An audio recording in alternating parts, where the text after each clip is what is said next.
While Albert Park looks easy, but traps F1 drivers. Have you ever watched the Australian Grand Prix and thought, this track looks simple? Wide roads, smooth asphalt, park scenery. Fun fact, smooth asphalt isn't really that good because F1 cars need grip. And that's why grip improves 30% from Friday to Sunday. Here's the truth. Albert Park is one of the most deceptive circuits in Formula 1. It mixes street track danger with high-speed racetrack science. And today, we're breaking down exactly why Albert Park is like this. Albert Park in Melbourne is a semi-street circuit. That means public roads used most of the year, temporary barriers, and changing grip levels. Unlike permanent tracks, rubber builds slowly throughout the weekend. So drivers start Friday with low grip physics and Sunday with a completely different surface. This forces teams to constantly adjust car setup. The Australian circuit is surprisingly fast.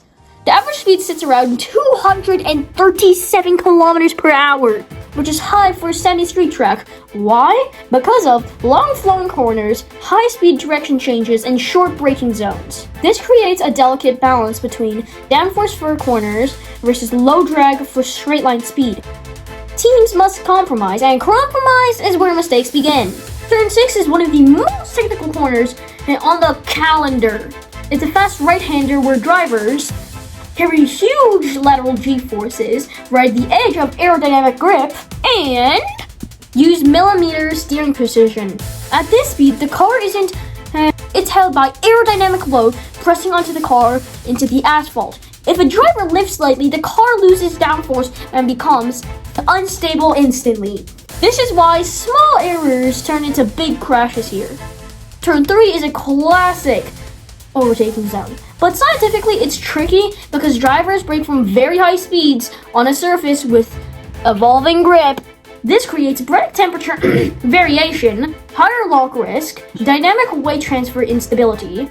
When the car decelerates, weight shifts forward, compressing the front suspension and reducing rear grip. That makes the car sensitive to spins during braking battles. Melbourne weather is famous for being unpredictable. Drivers can experience cold mornings, hot race conditions, and then sudden wind shifts. Of course, the car isn't actually going to fly into the air. Temperature changes affect tire chemistry, and pressure, which changes grip and degradation. Teams must predict how rubber will behave hours before the race even begins. It's like solving a physics problem in real time. Because it's a street-style circuit, Albert Park has walls close to the racing lines. This produces a psychological and aerodynamic effect. Drivers feel pressure to stay precise, while airflow turbulence near barriers can suddenly disturb car stability. Even a tiny mistake can end the race like this. Oh no, I just missed the braking point by 1 meter. Here's some wild fast facts. Grip improves up to 30% from Friday to Sunday. Drivers experience over 4G's lateral load in fast corners. Track evolution can change braking points by meters. And wind direction can alter car balance corner to corner.